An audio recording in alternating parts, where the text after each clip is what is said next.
जय श्री राधे कृष्ण मेरे प्रिय आत्मन। इस ज्ञान यात्रा को आरंभ करने से पूर्व हम सब मिलकर प्रार्थना करते हैं।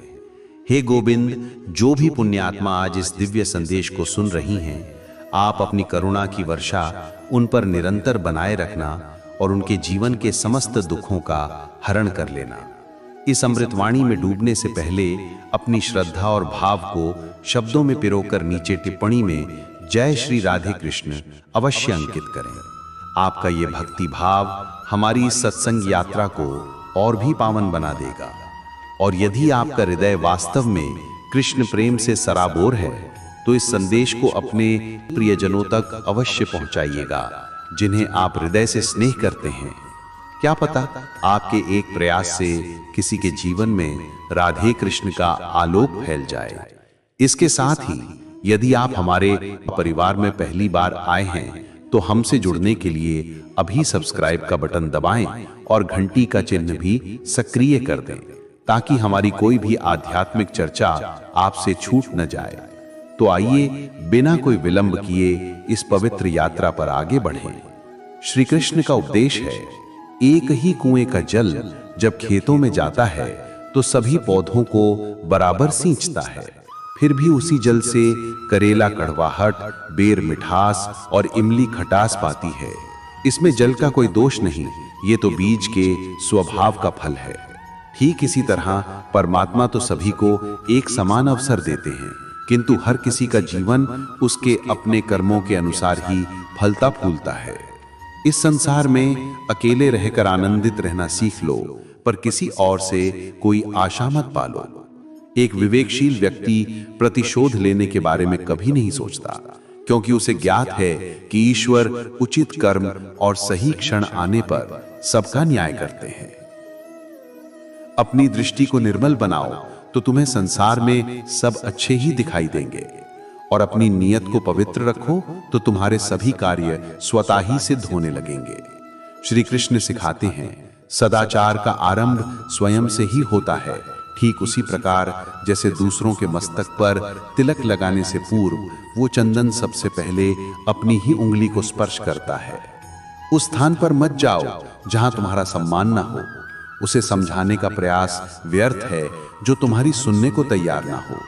जो सत्य बात पर भी तुमसे रूठ जाए, उसे मनाने में समय नष्ट मत करो। जीवन में जब अप्रत्याशित कष्ट आए तो उनसे विचलित मत होना, और जो संबंध मौसम की तरह रंग बदले, उस रिश्ते को फिर से बुनने की भूल मत करना। जितना गहरा आपका लगाव होगा उतनी ही अधिक आपकी अपेक्षाएं होंगी, और जितनी प्रबल अपेक्षाएं होंगी उतनी ही गहरी आपको ठेस लगेगी। इस संसार में अकेले रहकर आनंदित रहना सीख लो, पर किसी और से कोई आशा मत पालो।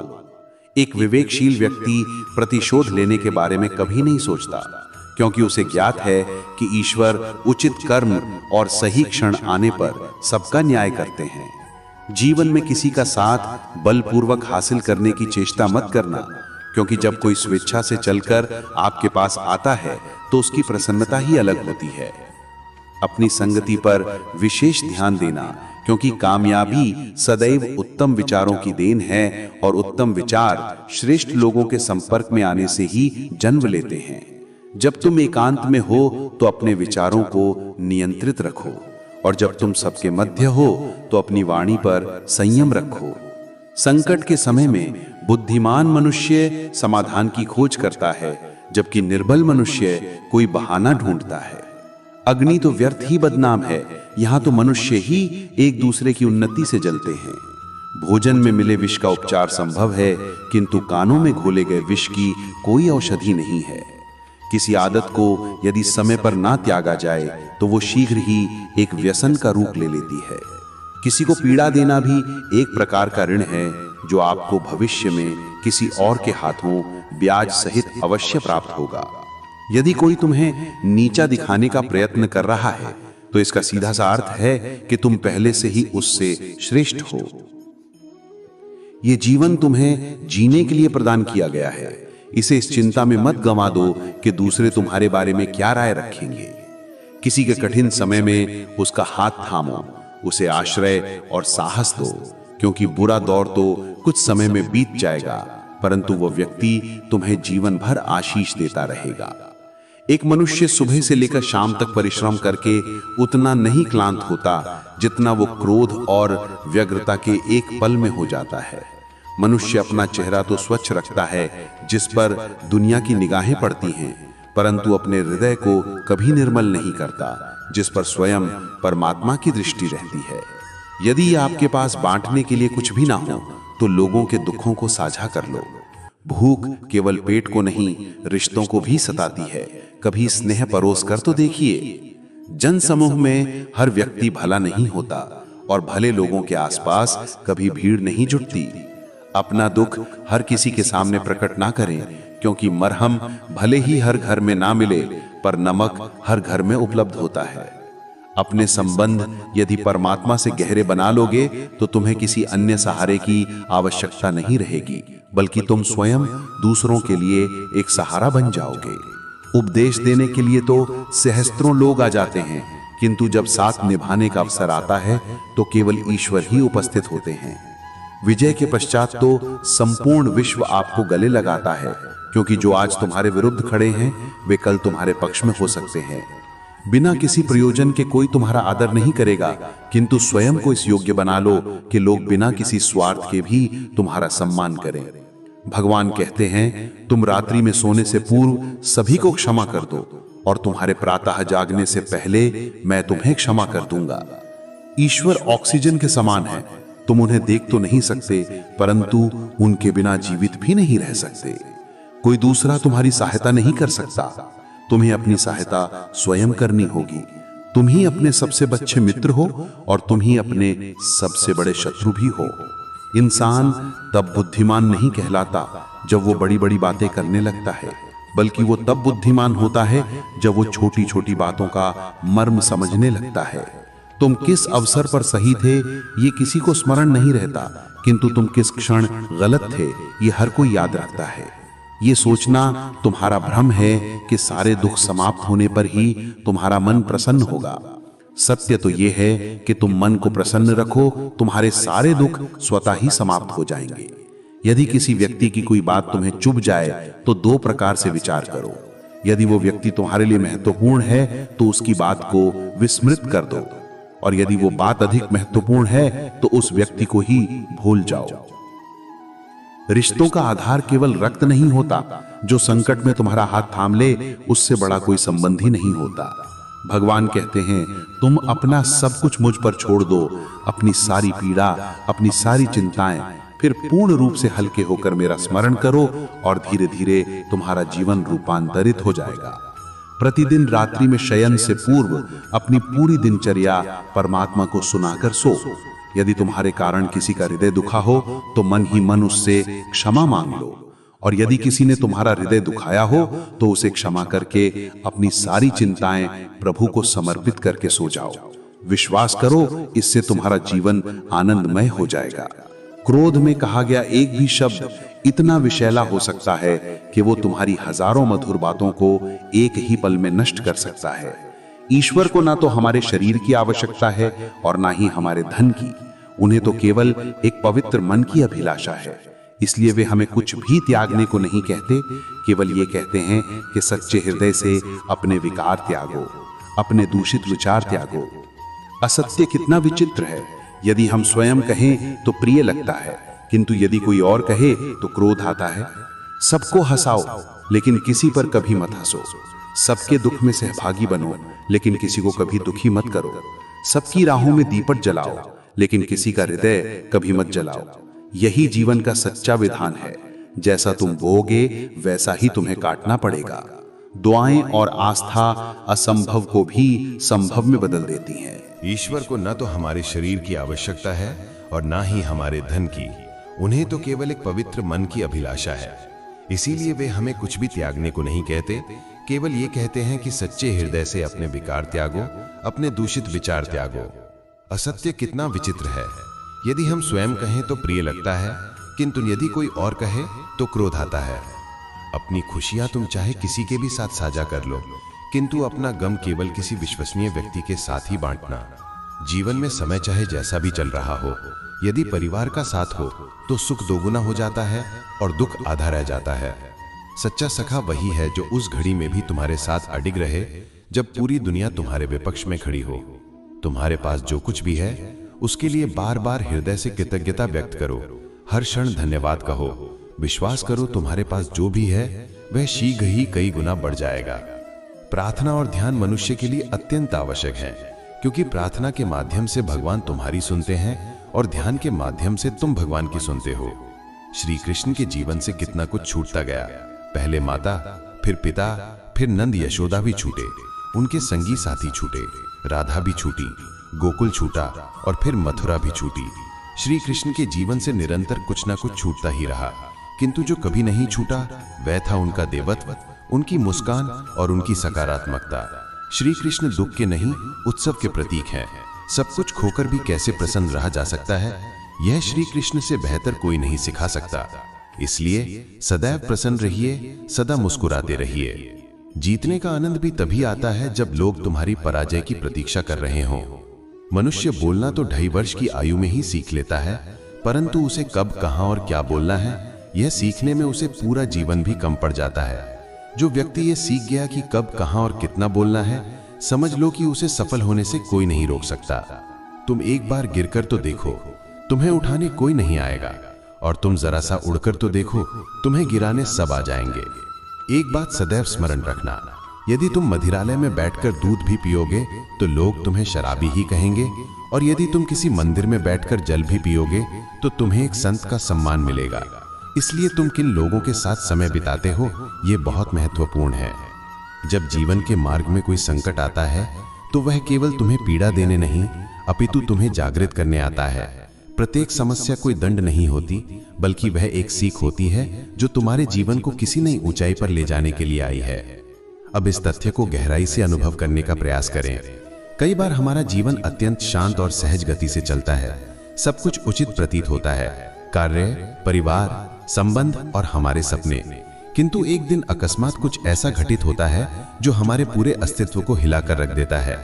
कोई प्रियजन साथ छोड़ देता है, कोई स्वप्न खंडित हो जाता है, या कोई ऐसी परिस्थिति उत्पन्न हो जाती है जिसका हमने पहले कभी सामना नहीं किया था, और तब मन में केवल एक ही प्रश्न उठता है कि यह मेरे साथ ही क्यों हुआ।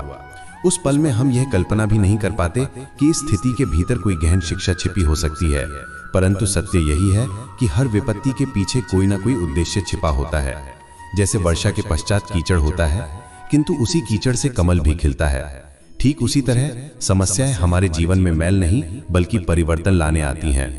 जब तक जीवन में सब कुछ सरल रहता है, ना तो हम स्वयं को पहचान पाते हैं और ना ही अपनी क्षमताओं को, किंतु जब कोई चुनौती आती है तब हमें स्वयं को देखने और समझने का अवसर प्राप्त होता है। हम विचार करते हैं अब क्या किया जाए, और उसी विचार से कुछ नवीन जन्म लेता है, एक नया दृष्टिकोण, एक नया मार्ग, या स्वयं का ही एक नया स्वरूप। कल्पना कीजिए किसी छात्र को परीक्षा में बार बार विफलता मिल रही है। बाहरी दृष्टि से यह एक समस्या है, किंतु यदि वह रुककर विश्लेषण करे तो प्रत्येक असफलता ने उसे एक नई बात सिखाई। कभी यह कि उसे समय का उचित प्रबंधन करना चाहिए, कभी यह कि रटना कोई समाधान नहीं, समझना आवश्यक है, और कभी यह कि यदि आत्मविश्वास दिख जाए तो सफलता स्वयं ही दूर हो जाती है। अब वही छात्र जिसने पहले समस्याओं से भयभीत होकर हार स्वीकार कर ली थी, जब उन्हीं समस्याओं को एक सीख के रूप में देखता है तो वह प्रगति करता है, और एक दिन वहीं से उसकी विजय की कहानी आरंभ होती है। ठीक ऐसा ही प्रत्येक मनुष्य के साथ होता है। कोई संबंध टूट गया, कोई पद चला गया, कोई स्वप्न बिखर गया। ये सभी घटनाएं बाहर से कष्ट देती हैं, किंतु भीतर से तुम्हें तुम्हारा वास्तविक स्वरूप दिखाती हैं। जब तुम्हारा सहारा छिन जाता है तब तुम्हें यह बोध होता है कि तुम्हारा सच्चा आश्रय कौन है, स्वयं तुम। जब संसार से अपेक्षाएं टूटती हैं तब आत्मा की गहराई में स्थित ईश्वर की आवाज सुनाई देती है, तू क्यों भयभीत है, मैं हूं ना। कभी किसी ऐसे कृषक से पूछिए जिसने सूखे में भी बीज बोया हो, वह कहेगा कि जब पहली बार वर्षा नहीं हुई तो वह टूटा नहीं, उसने प्रतीक्षा की। जब दूसरी बार फसल नष्ट हुई तो उसने विलाप नहीं किया, उसने भूमि को पुनः तैयार किया। और जब तीसरी बार वर्षा हुई तो वही किसान जिसने हर विफलता को सहा था, सबसे उत्तम फसल काट कर लाया, क्योंकि उसने समस्याओं को अंत नहीं अपितु एक नई शुरुआत माना, और यही दृष्टिकोण उसकी विजय का कारण बना। वास्तव में जीवन का सबसे बड़ा सत्य यही है कि जो कुछ भी हमारे साथ होता है वह हमें कुछ सिखाने के लिए ही होता है। यदि हम इसे एक दंड के रूप में देखेंगे तो हम सदैव स्वयं को पीड़ित पाएंगे। किंतु यदि हम इसे गुरु के रूप में स्वीकार करेंगे तो हर घाव ज्ञान बन जाएगा और हर अश्रु अनुभव। इसीलिए अगली बार जब कोई कठिनाई तुम्हारे सम्मुख आए तो स्वयं से पूछना कि यह मुझे क्या सिखाने आई है। और जब तुम यह प्रश्न पूरे हृदय से पूछोगे तो तुम्हें उत्तर अवश्य मिलेगा और वही उत्तर तुम्हारी अगली दिशा निर्धारित करेगा। प्रत्येक समस्या में कोई ना कोई शिक्षा छिपी होती है, केवल उसे देखने के लिए अंतर्दृष्टि चाहिए। जीवन के सबसे गहरे पाठ हमें पुस्तकों से नहीं, अनुभवों से मिलते हैं, और अनुभवों में सबसे ईमानदार शिक्षक हमारी समस्याएं ही होती हैं। इसीलिए उनसे भयभीत मत हो, उनसे पलायन मत करो, उन्हें समझो। और जब तुम उन्हें समझ लेते हो तो वही समस्याएं तुम्हारे जीवन की सबसे बड़ी संपत्ति बन जाती हैं। यही जीवन का रहस्य है। प्रत्येक कांटे के पीछे एक पुष्प है और प्रत्येक अश्रु के पीछे एक संदेश। जो इसे जान लेता है वह कभी पराजित नहीं होता, क्योंकि उसे ज्ञात होता है कि हार भी एक सिखाने वाला मोड़ है, मंजिल नहीं। श्री कृष्ण कहते हैं, समय ही सबसे बड़ा नियंता है। जो आज तुम्हें भारी प्रतीत हो रहा है वह भी काल के साथ हल्का हो जाएगा। जो आज तुम्हें तोड़ रहा है वही कल तुम्हारा सृजन भी करेगा। इसीलिए समय पर विश्वास रखो, वह सर्वोत्तम उपचारक है। अब इस विचार को जीवन की वास्तविकता से जोड़कर देखिए। जब कोई गहरी भावनात्मक चोट लगती है तो हमें ऐसा लगता है कि अब जीवन अब पहले जैसा कभी नहीं हो पाएगा। किसी ने धोखा दिया, किसी ने अपमान किया, कोई स्वप्न अधूरा रह गया या कोई प्रियजन सदा के लिए बिछड़ गया। ऐसे क्षणों में मन यही सोचता है कि अब मैं कैसे जीऊंगा, यह दुख तो कभी समाप्त ही नहीं होगा। यही वह क्षण होता है जब हम अपने दुख को स्थायी मान लेते हैं। पर यही हम यह भूल जाते हैं कि जैसे समय वह दुख लाया है वैसे ही वह उसे धीरे धीरे धो भी देगा। कोई भी भावना, चाहे वह प्रेम की हो या पीड़ा की, वह शाश्वत नहीं होती। वह आती है, कुछ सिखाती है और फिर विदा हो जाती है। किंतु जब हम उस भावना के मध्य में होते हैं तो हमें विश्वास नहीं होता कि यह दौर गुजर जाएगा। उदाहरण के लिए, जब घनघोर वर्षा हो रही हो और चारों ओर अंधकार छाया हो तो हम सोचते हैं कि अब शायद सूर्य कभी नहीं निकलेगा। किंतु क्या ऐसा होता है? नहीं। कुछ समय पश्चात बादल छट जाते हैं और सूर्य पहले से अधिक तेजस्वी होकर प्रकट होता है। कुछ ऐसा ही हमारे जीवन के दुखों और संघर्षों के साथ भी होता है। जो दुख आज असहनीय लग रहा है वही कुछ समय पश्चात पीछे मुड़कर देखने पर उतना तीव्र नहीं लगता। जब हम उस पीड़ा में होते हैं तब वह हमें तोड़ती है, किंतु जब समय बीत जाता है तो हम पाते हैं कि उसी अनुभव ने हमें सशक्त बनाया है, उसी दर्द ने हमें गहराई दी है और वही अनुभव अब हमारी सोच को परिपक्व बना चुका है। मान लीजिए किसी व्यक्ति को उसके सबसे घनिष्ठ मित्र ने धोखा दे दिया। आरंभ में कुछ दिन वह रोता है, रातों को सो नहीं पाता, प्रत्येक बात उसे चुभती है। वह सोचता है कि अब वह किसी पर विश्वास नहीं करेगा। किंतु कुछ माह पश्चात वही व्यक्ति यदि अपने भीतर झांकेगा तो पाएगा कि उस घाव की चुभन अब वैसी नहीं रही। दर्द अब भी है पर सहने योग्य हो गया है, क्योंकि समय ने उस जख्म पर मरहम लगा दिया है। अब वह व्यक्ति अधिक समझदार और सतर्क है, और सबसे महत्वपूर्ण बात, अब वह जानता है कि विश्वास करना गलत नहीं था, किंतु आंख मूंद कर करना गलत था। यह सीख उसे केवल समय ने ही दी है। समय प्रत्येक वस्तु को उसके उचित स्थान पर रख देता है। जब हम किसी की बातों से टूटते हैं तो हमें लगता है कि वह शब्द सदैव हमारे भीतर गूंजते रहेंगे, किंतु समय के साथ वह ध्वनि भी धूमिल हो जाती है और फिर एक दिन हम स्वयं को पहले की भांति मुस्कुराते हुए पाते हैं। वह मुस्कान समय की ही देन होती है, जिसने हमें वह शक्ति दी जो उस क्षण हम में नहीं थी। अक्सर हमें लगता है कि हमें कुछ तत्काल ठीक करना है, दुख को मिटाना है, परिस्थितियों को बदलना है, उत्तर खोजना है, किंतु जीवन की सबसे गहन सच्चाई यह है कि कुछ प्रश्नों के उत्तर तर्क से नहीं, समय से मिलते हैं। जैसे आप गर्म दूध को ठंडा करने के लिए उसमें बर्फ नहीं डालते, आप उसे समय देते हैं। उसी प्रकार जीवन के ताप को भी समय ही शांत करता है। समय हर घाव पर मरहम है, हर उलझन का समाधान है और हर प्रश्न का उत्तर भी। बस हमें धैर्य रखना होता है, और यह धैर्य तब आता है जब हमें यह विश्वास होता है कि यह भी बीत जाएगा। जीवन में जब भी कोई भारी क्षण आए, जब ऐसा लगे कि अब कुछ भी ठीक नहीं होगा, तो स्वयं से कहना, बस थोड़ी देर शांत रहो और समय को अपना कार्य करने दो। और जब समय गुजर जाएगा तब तुम जानोगे कि जो कुछ भी हुआ वह तुम्हें तोड़ने के लिए नहीं, बल्कि तुम्हें एक नया रूप देने के लिए हुआ था। समय ने तुम्हें दर्द दिया, किंतु उसी ने तुम्हें सहने की शक्ति भी दी। और अंत में जो व्यक्ति समय पर विश्वास करना सीख जाता है वह किसी भी तूफान से नहीं डरता, क्योंकि उसे ज्ञात होता है कि तूफान चाहे कितना भी प्रचंड क्यों ना हो, अंत में बादल छटते ही हैं। श्री कृष्ण कहते हैं, जब कोई एक मार्ग अवरुद्ध हो जाता है तो इसका यह अर्थ नहीं कि अंत आ गया है, अपितु यह एक संकेत है कि अब तुम्हें किसी अन्य दिशा में प्रस्थान करना है। जो बंद हो गया वह तुम्हारे लिए था ही नहीं, और जो खुलेगा वही तुम्हारे योग्य होगा। जीवन की सबसे सुंदर बात यही है कि यह कभी ठहरता नहीं। चाहे कितनी भी कठिनाइयां आए, समस्याएं घेर लें या चारों ओर से अस्वीकृति मिले, इनमें से कुछ भी स्थायी नहीं होता। किंतु हम अक्सर यह मान बैठते हैं कि एक मार्ग बंद होने का अर्थ है कि अब कुछ भी शेष नहीं रहा। हमारी दृष्टि उसी बंद द्वार पर टिकी रहती है और हम यह भूल जाते हैं कि कहीं निकट ही कोई खिड़की भी खुली हुई है। एक ऐसे छात्र की कल्पना कीजिए जो किसी प्रतिष्ठित प्रतियोगिता की तैयारी करता है, दिन रात परिश्रम करता है, सपनों को पोषित करता है और फिर एक दिन उसे ज्ञात होता है कि उसका चयन नहीं हुआ। वह टूट जाता है। उसे लगता है कि उसका सारा श्रम व्यर्थ हो गया और अब उसके लिए कुछ नहीं बचा। किंतु वह यह नहीं देख पाता कि यही परिणाम उसे एक नया मार्ग दिखा सकता है। संभव है कि वो किसी अन्य क्षेत्र में असाधारण प्रदर्शन कर सकता है, जहां उसकी आत्मा को अधिक शांति मिले और जहां उसकी प्रतिभा को सच्चा आकार मिलना हो। जीवन में कई बार जब कोई द्वार बंद होता है तो वह वास्तव में हमारी सुरक्षा कर रहा होता है। वह द्वार शायद किसी ऐसे मार्ग की ओर जाता जो हमें हानि पहुंचाता या हमारी ऊर्जा को व्यर्थ करता, किंतु हमें तो उसी में अपना भविष्य दिखाई दे रहा था। जैसे ही वह द्वार बंद होता है, हमें लगता है कि सब कुछ समाप्त हो गया, किंतु वही क्षण जब हम टूटते हैं, वास्तव में उस परिवर्तन का आरंभ होता है जो हमें उस स्थान पर ले जाता है जहां हमें वास्तव में पहुंचना चाहिए। कभी कभी ईश्वर भी हमें आवश्यकता से अधिक मौन में रखते हैं। वे हमारी प्रार्थनाओं का उत्तर नहीं देते, क्योंकि वे हमें यह देखने के लिए विवश करते हैं कि सच्ची आवाज बाहर से नहीं बल्कि भीतर से सुनाई देती है। और जब हम उस खिड़की की ओर देखते हैं तो वो मार्ग दिखाई देता है जो पहले हमारी दृष्टि से ओझल था। तो प्रिय मित्रों, ये थी आज की अमृतवाणी। आशा है कि श्री कृष्ण के इन दिव्य विचारों ने आपके मन को शांति और आत्मा को नई दिशा प्रदान की होगी।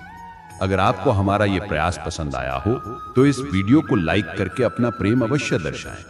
कमेंट बॉक्स में जय श्री राधे कृष्ण लिखकर अपनी भक्ति प्रकट करें और हमारे सत्संग का हिस्सा बने। इस ज्ञान के प्रकाश को औरों तक पहुंचाने के लिए वीडियो को प्रियजनों के साथ शेयर करना न भूलें। और यदि आप हमारे इस परिवार में नए हैं तो चैनल को सब्सक्राइब करें और घंटी के बटन को भी दबा दें, ताकि भविष्य में कोई भी दिव्य चर्चा आपसे छूट न जाए।